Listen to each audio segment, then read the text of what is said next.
नमस्कार दोस्तों, स्वागत है एक बार फिर से आपके अपने एजुकेशन चैनल यूट्यूबर देव पर। तो दोस्तों, जैसे अगर आपको पता है कि 5 विषयों का परिणाम 4 दिनों में जारी करने के बाद आरपीएससी एक बार रुक गया और 28 तारीख को जो लास्ट रिजल्ट जारी किया, उसके बाद 29, 30, 31 3 दिन वो, और 3 दिन लगभग ये बीत चुके हैं। आज जो है 4 तारीख है, तो ऑलमोस्ट अ वीक हो जाएगा आज शाम को जो है रिजल्ट अंतिम जारी किए हुए। और अब पता है आपको, अभी तक जो है 5 विषयों के रिजल्ट आ चुके हैं।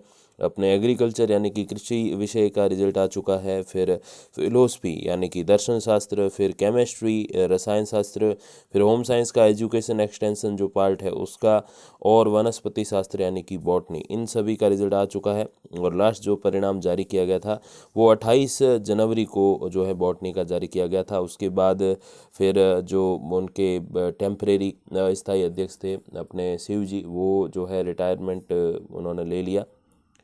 और आगे देखें तो फिर अभी एक और अस्थायी अध्यक्ष बनाए गए हैं, लेकिन अस्थायी अध्यक्ष का ये रीज़न रहता है कि थोड़ा सा वो स्लो चलते हैं। जो उनकी प्रोसेस रहती है, जो उनका रिज़ल्ट जारी करने वगैरह का प्रोग्रामिंग रहती है, वो थोड़ी सी स्लो हो जाती है। बाकी ऐसा कुछ नहीं कि रिज़ल्ट रुक जाएंगे या क्या है, लेकिन थोड़ा सा वो जो है धीरे चलते हैं।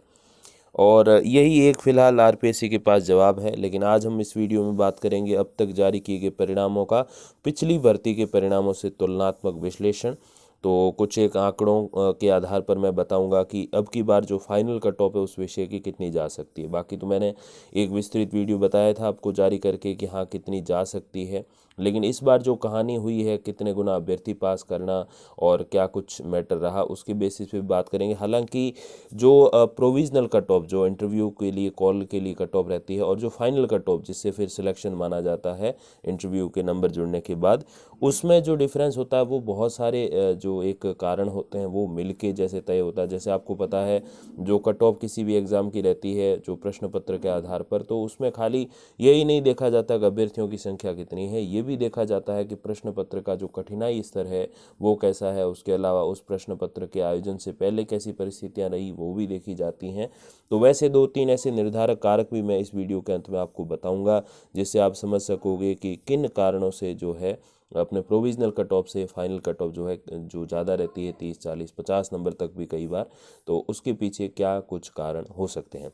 तो देखिए, सबसे पहले बात करेंगे दर्शन शास्त्र विषय की। अब देखो, कृषि जो सब्जेक्ट है अपना एग्रीकल्चर और होम साइंस एजुकेशन एक्सटेंशन, उसके बारे में हम बात नहीं करेंगे क्योंकि ये पिछली भर्ती में इनके जो पद थे वो नहीं थे। तो इस हिसाब से 3 ही सब्जेक्ट हैं, दर्शन शास्त्र, रसायन शास्त्र और वनस्पति शास्त्र, तीनों ही शास्त्र हैं और हम शास्त्री बन जाते हैं थोड़े से। तो देखिए, सबसे पहली बात की रिक्त पद कितने थे, तो पिछली भर्ती में जो रिक्त पद थे वो 10 थे, इस बार 2 ही हैं। और कुल अभ्यर्थी उत्तीर्ण जो साक्षात्कार हेतु 3 गुना किए गए, वो पिछली बार 3.1 गुना थे, यानी कि 10 पदों पे 31 अभ्यर्थी पास हुए। और इस बार 2 पदों पे 6 हैं, तो वो 3 ही गुना है, ऊपर नीचे कुछ भी नहीं है। फिर देखिए, साक्षात्कार हेतु वरीयता यानी कि जो इंटरव्यू हेतु कट ऑफ है वो इस बार 101.34 गई हैं, और पिछली बार 139.22 जो है वो गई थी। तो काफ़ी यहाँ भी डिफरेंस है।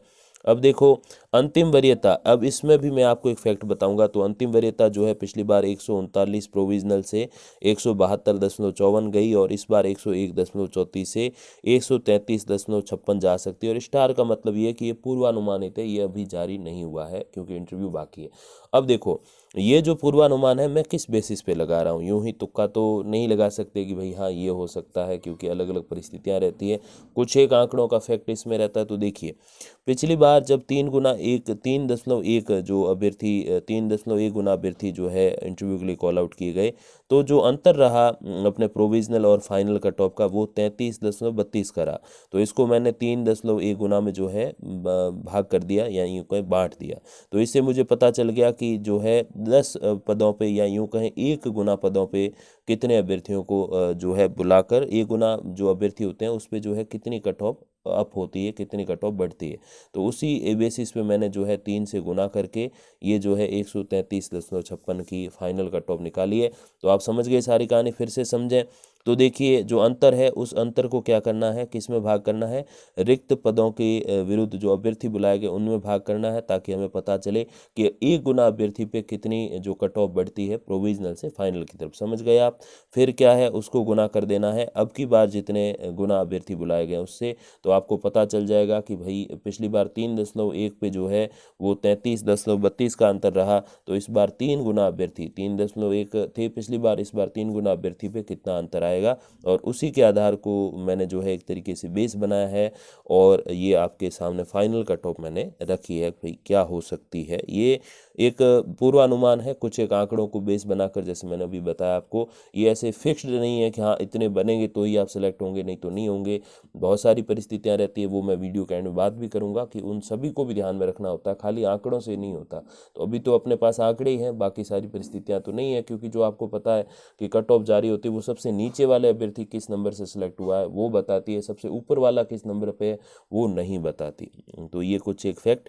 फिर दूसरा देखिए रसायन शास्त्र, तो क्या फॉर्मूला वो मैंने आपको बता दिया, अब नॉर्मली बात करते हैं। तो रसायन शास्त्र यानी कि केमिस्ट्री में जो है पिछली बार 97 पद थे, इस बार 40 ही हैं, तो पद ही ऑलमोस्ट आधे आधे से भी कम हैं। और टोटल अभ्यर्थी पिछली बार जो साक्षात्कार हेतु बुलाए गए वो 485 बुलाए गए थे, इस बार 178 ही बुलाए गए हैं, क्योंकि पद हैं तो गुना भी फिर कम ही होगा। उत्तीर्ण अभ्यर्थी रिक्त पदों के विरुद्ध जो थे वो पिछली बार 5 गुना बुलाए गए, इस बार 4.25 गुना, तो ये कम है। ये कम क्यों हो गया? क्योंकि जैसे जैसे पद कम होते हैं ये गुने वाला सिस्टम भी कम होता है, क्योंकि पद बढ़ने पे उसका जो भाग है वो अलग अलग कैटेगरीज में चला जाता है भाई, जनरल, EWS, OBC, MBC, जिसे पहले SBC बोलते थे, अपने SC ST, इन सब में अलग अलग वो बढ़ जाता है। फिर उसके बाद भी महिलाओं के पद है, फिर उसमें विडो डाइवोर्सी की पद है। तो ऐसे करके जब बहुत सारे पद होते हैं तो उनका गुना भी 6, 7, 8, 9, 10 गुना तक चला जाता है, क्योंकि जितने पद भाग होंगे पदों के, जो है पद जितने ज़्यादा होंगे तो वो छोटी छोटी कैटेगरीज में डिवाइड होंगे, तो उनका गुना भी जो है वो बढ़ जाएगा, उनका जो एक तरीके से हम डबल बुलाना चाहते हैं, ट्रिपल बुलाना चाहते हैं, वो भी ज़्यादा बढ़ जाएगा। तो इसीलिए जो है 3 पद का 3 गुना 9 होता है, लेकिन जैसे ही पद 50 हो जाते हैं तो उसका जो 3 गुना नहीं सीधा 6 गुना तक पहुँच जाता है। तो यही कुछ एक कारण रहते हैं।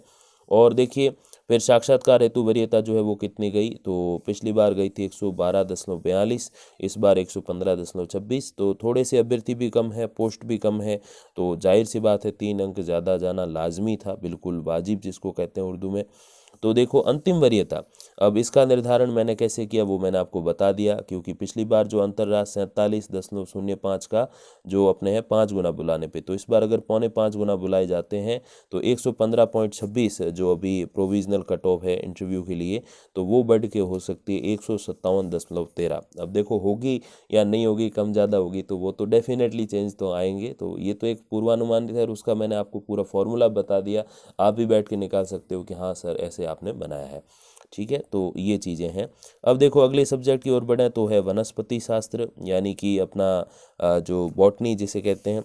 तो देखिए खाली पद पिछली बार जो थे, जिन पदों पे वैकेंसी आई थी वो 74 थे, इस बार ये जो है 33 है, तो ऑलमोस्ट आधे या उससे भी कम आप कह दो। और कुल अभ्यर्थी पिछली बार जो साक्षात्कार हेतु उत्तीर्ण किए गए थे वो 372 थे, इस बार 196 ही। और हालांकि इस बार गुना थोड़ा सा ज़्यादा करिए जो है कर दिया है, तो उत्तीर्ण अभ्यर्थी जो थे पिछली बार वो 5.08 थे, इतने गुना पास किए गए, इस बार लगभग 6 गुना पास कर लिए गए 5.94, तो वो थोड़ा डिवाइडेशन में भी रहता है, तो इसलिए एक आध % इधर उधर होता है, कोई वो दिक्कत की बात यहाँ पर नहीं है। तो देखिए इस बार अभ्यर्थी ज़्यादा पास किए गए और पोस्ट जो है वो कम है, तो देखो क्या अंतर रहता है। साक्षात्कार हेतु वरीयता जो है वो जो इस बार अपने गई है वो 106.03 है, और सारी कैटेगरीज की सिमिलर है, तो ये मेरे लिए भी थोड़ा आश्चर्य का विषय रहा कि ऐसा कैसे पॉसिबल है, बट खैर ये तो RPSC बता सकता है ज़्यादा।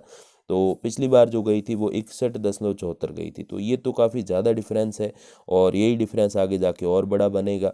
जहाँ देखिए 61.74 पिछली बार गई और उसकी फाइनल बनी 114.34, यानी कि 52.6 का जो है वो अंतर आया, और इस बार जो है 106.03 है, तो इस बार फाइनल जो जा सकती है वो 167.50 जा सकती है। अब ये अंतर आपको शायद थोड़ा सा ज़्यादा लगे कि पिछली बार 53 अंक का था, इस बार 60-61 अंक का है, क्योंकि अभ्यर्थी भी जो है वो ज़्यादा गुना बुलाए गए हैं, तो जितने ज़्यादा गुना अभ्यर्थी बुलाएंगे उसका एक जो है फैक्ट लेकर मैंने ये जो है पूर्वानुमान लगाया कि उतनी ज़्यादा कट ऑफ जाने के चांसेस रहेंगे। हालांकि ऐसा ज़रूरी नहीं है, क्योंकि कुछ एक और बिंदु भी है जो प्रोविजनल कट ऑफ से फाइनल कट ऑफ तक जो जाने का रास्ता है, यूँ कहें जो डिफरेंस है उसको कम या ज़्यादा करते हैं। तो देखिए वो क्या क्या कारण हो सकते हैं ये भी समझ लेते हैं, फिर वीडियो को एंड करते हैं। तो देखो प्रोविजनल कट ऑफ और फाइनल कट ऑफ के मध्य अंतर को निर्धारित करने वाले तत्व या कारक कौन से हैं? सबसे पहले अधिक गुना अभ्यर्थी उत्तीर्ण करना। तो अभी जैसे मैंने उसी बिंदु को लेकर या उन्हीं के आंकड़ों को लेकर, अधिक गुना वाले आंकड़ों को लेकर ही जो है पूर्वानुमान लगाया, तो ये तो आपको पता है। दूसरा ये है कि कट ऑफ और टॉप रैंकर का क्या अंतर है। मतलब कट ऑफ जो है वो सबसे नीचे वाले अभ्यर्थी जिसको सिलेक्ट किया गया वो अंक बताते हैं, और टॉप रैंकर सबसे ऊपर वाला अभ्यर्थी किन अंकों पे वो बताता है। तो ये जो है अंतर भी एक मायने रखता है, क्योंकि जो टॉप रैंकर है वो तो जाहिर सी बात है पहले ही 10 20 25 नंबर आगे, वो और 10 20 25 लाएगा तो फिर और कट ऑफ फाइनल जो है वो हाई जाएगी। तो ये भी एक रीज़न रहता है। और तीसरा देखिए कि दो अभ्यर्थियों के बीच का बड़ा अंतर, जैसे 10 अभ्यर्थी लिए तो पहले वाले 3 अभ्यर्थी जो है वो 20 अंक ऊपर है, और नीचे वाले जो 7 अभ्यर्थी है वो 20 अंक नीचे है। तो ये जो डिफरेंस है ये भी नीचे वालों को पार करने में बहुत समय लगाएगा। तो इससे भी जो है कट ऑफ जो है वो प्रोविजनल से फाइनल जो है वो गैप जो है वो और बड़ा हो जाता है, कि ऊपर वाले तो पहले ही ऊपर है और लेने भी 3 गुना, तो वो और ही आगे जाएंगे। तो जाहिर सी बात है 20-30 अंक का यहाँ डिफरेंस, फिर और वो 10-20 अंक ज़्यादा ही लाएंगे। जाहिर सी बात, अगर सेम भी लाते हैं तो भी ये डिफरेंस जो है वो मेंटेन रहता है। तो यही कुछ एक अंतर है जो डिसाइड करते हैं कि प्रोविजनल कट ऑफ से फाइनल कट ऑफ के बीच में कितना अंतर रहेगा। तो यही आज अपने वीडियो का जो है मुख्य बिंदु था। और जैसे ही जो सब्जेक्ट्स का रिजल्ट वगैरह जारी होगा, जैसे मुझे समय मिलेगा कॉलेज से, तो मैं वो समय निकाल के ऐसे और जो अपने एक पूर्वानुमानित कट ऑफ और आंकड़ों के बेसिस पे वो मैं ज़रूर फाइनल के लिए जो अपनी फाइनल कट ऑफ है उसके संबंध में ले आऊँगा। तब तक के लिए धन्यवाद, नमस्कार।